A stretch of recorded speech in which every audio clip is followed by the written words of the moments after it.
নমস্কার বন্ধুরা, রূপাস কিচেনে সবাইকে স্বাগতম।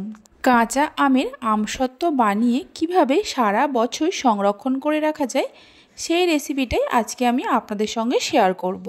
বানানো একেবারেই সহজ, যে কেউ খুব সহজে বানিয়ে নিতে পারবেন। আশা করি রেসিপিটি আপনাদের খুবই ভালো লাগবে। তাহলে চলুন টকঝাল মিষ্টি দারুণ স্বাদের আমসত্ত্বর রেসিপিটি দেখে নেওয়া যাক। শুরু থেকে শেষ পর্যন্ত দেখার জন্য আপনাদের কাছে অনুরোধ রইল।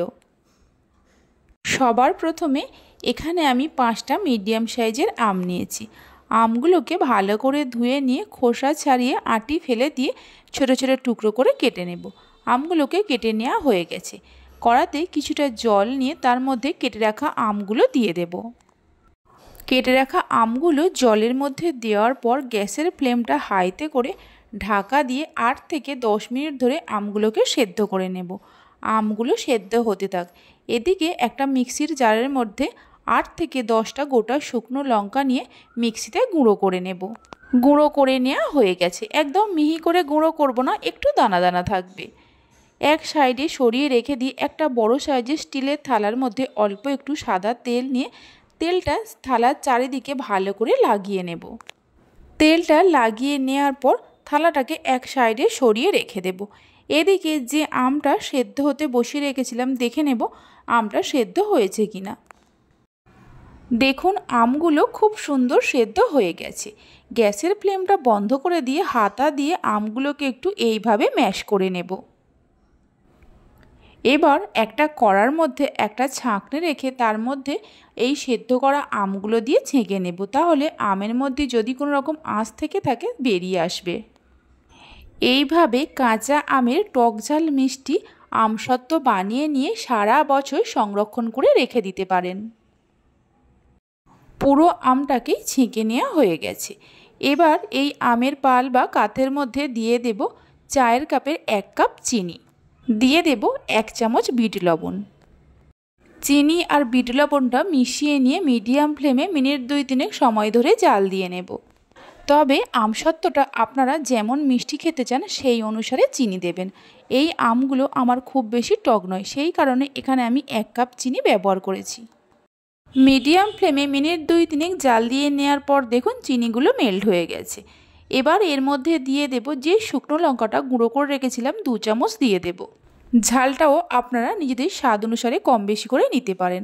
আমি এখানে শুকনো লঙ্কাকে গুঁড়ো করে নিয়ে ব্যবহার করেছি। আপনারা চাইলে চিলি ফ্লেক্স বাজার থেকে কিনে এনেও ব্যবহার করতে পারেন। দিয়ে দেব 2-3 ফোঁটা গ্রিন ফুড কালার। ফুড কালারটা সম্পূর্ণভাবে অপশনাল, এটা আপনারা চাইলে নাও দিতে পারেন। সব কিছুকে মিশিয়ে নিয়ে মিডিয়াম ফ্লেমে আরও মিনিট 5-6 জাল দিয়ে মিশ্রণটাকে ঘন করে নেব।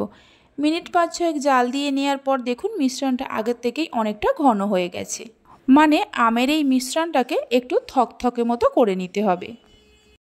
দেখুন ঠিক এইরকম একটা থকথকে ভাব চলে আসবে, তখনই গ্যাসের ফ্লেমটা বন্ধ করে দিতে হবে। গ্যাসের ফ্লেমটা বন্ধ করে দেওয়ার পর সঙ্গে সঙ্গে যে থালার মধ্যে আগে থেকেই তেল মাখিয়ে রেখেছিলাম তার মধ্যে ঢেলে দেব। থালাটার সাইজে আমার অনেকটাই বড়, তাই একটা থালার মধ্যে হয়ে গেছে। যদি ছোট সাইজের থালা ব্যবহার করেন তাহলে 2টো থালার মধ্যে দেবেন। মানে এই আমের মিশ্রণটাকে পাতলা করে থালার মধ্যে ছড়িয়ে দিতে হবে। দেখুন ঠিক এরকমভাবে থালার চারিদিকে সমান করে ছড়িয়ে দেব। থালার চারিদিকে সমান করে ছড়িয়ে দেওয়ার পর রোদে দিয়ে এটাকে শুকিয়ে নেব। রোদ যদি না থাকে সেক্ষেত্রে ফ্যানের তলায় বা গ্যাস ওভেনের তলাতেও দিয়ে শুকিয়ে নিতে পারেন। 2টো দিন রোদে দেওয়ার পর আমসত্ত্বটা খুব সুন্দরভাবে শুকিয়ে গেছে। দেখুন হাতের মধ্যে আর একটুও লেগে যাচ্ছে না। ছুরি দিয়ে একটা সাইড এইভাবে একটু তুলে নিয়ে ধীরে ধীরে টানলেই দেখবেন খুব সুন্দরভাবে উঠে আসবে।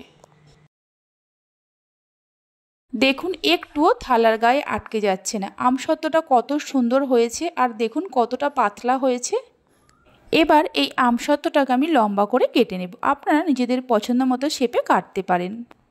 আমসত্ত্বটা শুকাতে আমার 2টো দিন লেগেছে। আপনাদেরও যে 2টো দিন লাগবে তা নয়, একদিনেও শুকাতে পারে বা 2টো দিনও লাগতে পারে, রোদের ওপরে নির্ভর করে। লম্বা লম্বা করে প্রথমে কেটে নেওয়ার পর এইভাবে রোলের মতো করে মুড়ে নেব। টকঝাল মিষ্টি এই আমসত্ত্বটা খেতে অসাধারণ লাগে। এইভাবে একবার আমসত্ত্বটা বাড়িতে বানিয়ে দেখতে পারেন। বাড়িতে বানালে খেয়ে আপনাদের কেমন লাগলো কমেন্ট বক্সে জানাতে ভুলবেন না।